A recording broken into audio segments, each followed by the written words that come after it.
Hi, I'm Sylvia. Looking back at my early years, I remember a childhood filled with love and laughter, thanks to my amazing parents. We weren't wealthy and we didn't live in a fancy neighborhood, but we had each other, and that was more than enough. My sister Rachel and I were inseparable, always getting into mischief together. Our parents just laughed it off, saying kids needed to explore the world around them.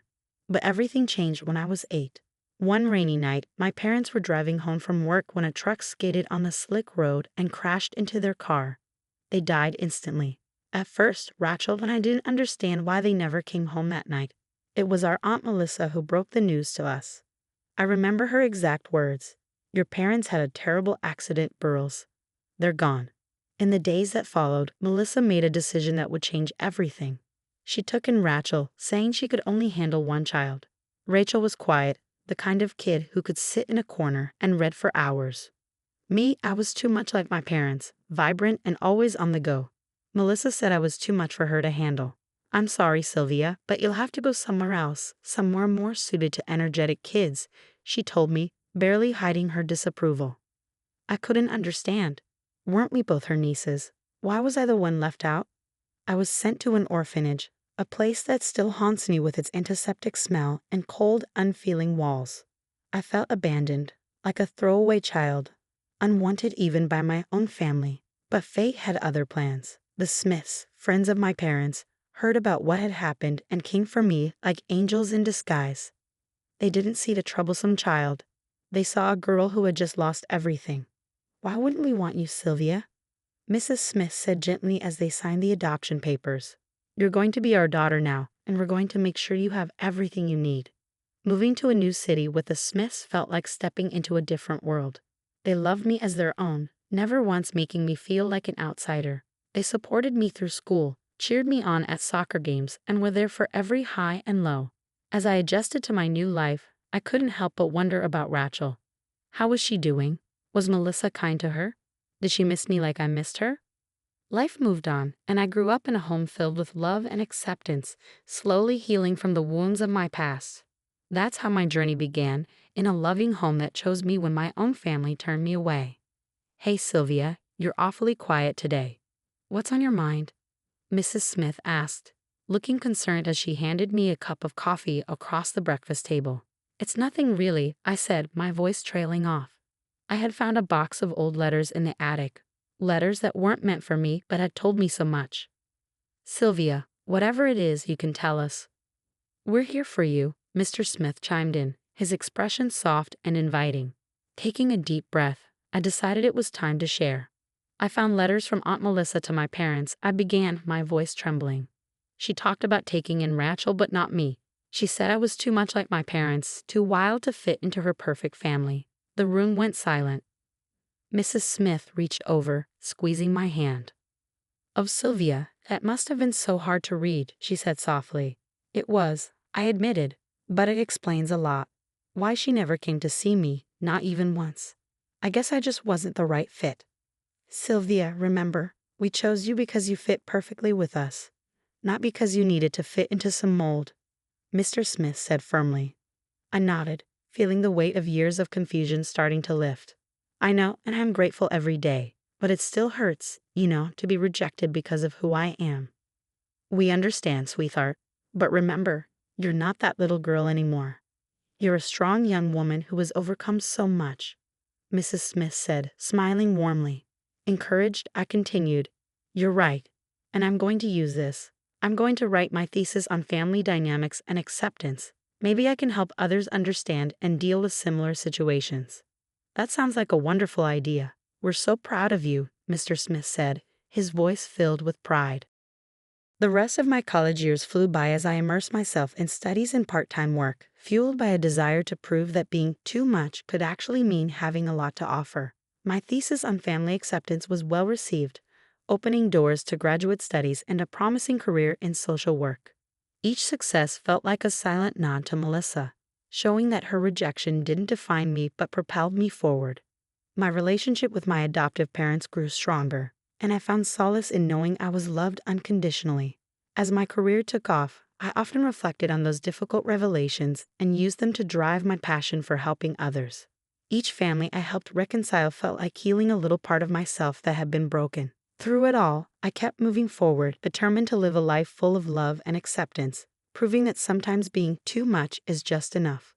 One crisp afternoon, as I was settling into my office, my phone rang. It was an unfamiliar number. "Hello, Sylvia speaking. This is Nurse Thompson from Greenwood Care Facility. I'm calling about your aunt, Melissa. She's been diagnosed with Alzheimer's, and her condition has deteriorated." Hearing Melissa's name after so long jolted me. "I'm sorry to hear that, but there must be some mistake. Melissa and I haven't been in contact for years." "I understand, Sylvia, but before her memory faded, she insisted we reach out to you if things worsened. Her family, they haven't visited in months." I paused, the weight of her words sinking in. "I see. What exactly are you asking of me?" "Just a visit, perhaps. It might comfort her, even in her current state." I mulled it over, feeling an old wound reopen. Later at home, I turned to Jared, my fiancé. We sat on our porch, watching the sunset. "Melissa's in a nursing home with Alzheimer's. They want me to visit her," I explained, unsure of my feelings. "Sylvia, you don't owe her anything. Remember, she made her choices," Jared said, his voice steady. "I know, but it's complicated. Part of me feels like I should do something." "Whatever you decide, I'm with you. Just think about what's best for you." The next day, I sought advice from Mr. and Mrs. Smith. "Sylvia, it's okay to protect yourself," Mrs. Smith said gently. "You have your own life and your own family now." "Melissa made her bed," Mr. Smith added. "It's not your responsibility to fix it." Their words resonated with me, but I still needed more clarity. I decided to call Rachel, hoping to understand her absence from Melissa's life. "Sylvia, I stayed away on purpose," Rachel confessed. "Living with her, even as a favored child, was suffocating. When I left, I decided it was for good." "Did you know about her condition?" I asked. "I did, but I chose peace, Sylvia. It wasn't easy, but it was necessary for my sanity." Rachel's admission hit me hard. We had both found our escape, our way to breathe away from Melissa's controlling shadow. After reflecting on my conversations, I made my decision. I called Nurse Thompson back. "I've given it a lot of thought, Nurse Thompson," I said, my voice steady. "I'm sorry, but I can't visit Melissa. It's a part of my past that I can't revisit. Please understand." "I do, Sylvia. Thank you for considering it. We'll respect your decision." Hanging up, a mix of relief and sadness washed over me. Jared wrapped me in his arms, his support unwavering. "You made the right choice for you, Sylvia," he assured me. Leaning into his embrace, I felt the strength of his support. Choosing to move forward on my own terms was perhaps the hardest, yet most freeing, decision I had made. Sitting across from Rachel at the cozy little cafe we'd chosen for our meeting, I felt a swirl of emotions: nerves, anticipation, hope. It had been years since we'd sat down together, just the two of us. Sisters trying to bridge the gap that time and circumstances had stretched wide. As we sipped our coffee, Rachel was the first to break the silence. "I've missed this, Sylvia. I've missed you."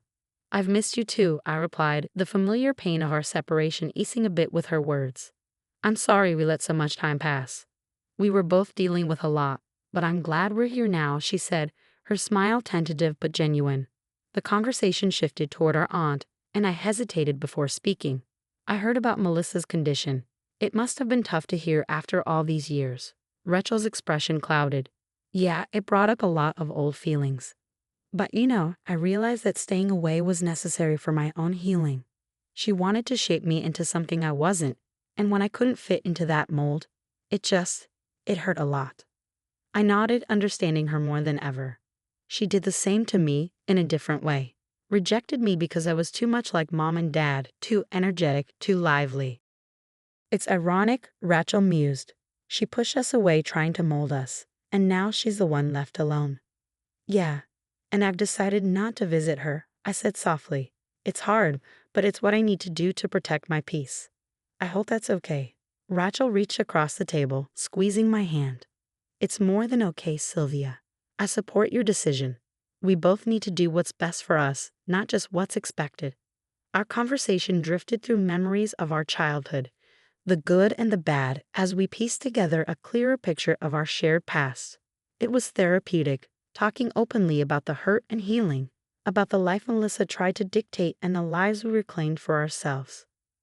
We have each other, Sylvia, Rachel said as we prepared to leave. That's what matters.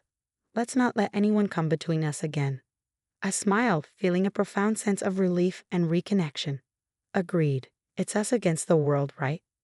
Right, Rachel echoed with a laugh.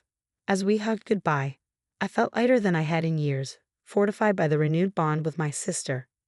Driving home, I reflected on our journey, the pain inflicted by Melissa, our paths of personal growth, and our decision to maintain our distance from her. It wasn't about holding grudges. It was about choosing our well-being and focusing on a future that belonged to us, not dictated by the shadows of the past. That night, as I shared everything with Jared, his steadfast support and understanding underscored the incredible strength I'd gained, not just from my chosen family, but also from reconnecting with Rachel. Together, we were moving forward, healing from our scars, and building lives filled with love and purpose. The morning Melissa passed away, there was a chill in the air, not from the weather, but from the finality of the news. Rachel called me early, her voice steady yet tinged with a whisper of old grief. "It's over, Sylvia. Melissa is gone." As I processed her words, a tangle of relief and sorrow twisted inside me. "Are you okay?" I asked, knowing the complexity of her emotions. "I think so. It's strange, isn't it? To feel relief that it's finally over," Rachel replied. "It is, but it's also okay. We've been carrying this burden for too long," I said, feeling the truth of my words deeply. We decided to attend the funeral together, not for Melissa, but for ourselves, to put to rest the last remnants of our painful past. Standing by her grave, the small gathering was stark, a testament to the solitary life she had led in her final years. There were no eulogies filled with warmth, only the cold recitation of her life and passing.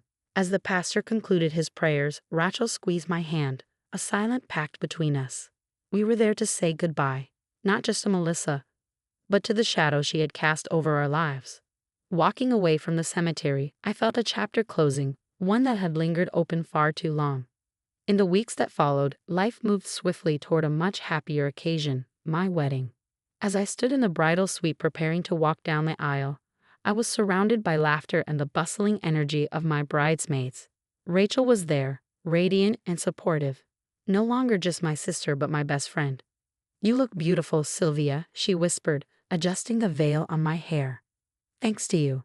I couldn't have gotten here without your support," I replied, our eyes meeting in the mirror, a shared history reflecting back at us. The ceremony was everything I had dreamed of and more. Jared stood at the altar, his eyes brimming with emotion as I walked toward him. The church was filled with our friends and family, every face a reminder of the love and support that had guided me here. As Jared and I exchanged our vows, promising to build a future together based on love and mutual respect, I felt the weight of the past truly lift. We were moving forward, but we were doing so on our terms, our lives defined not by the shadows of what had been but by the light of what could be.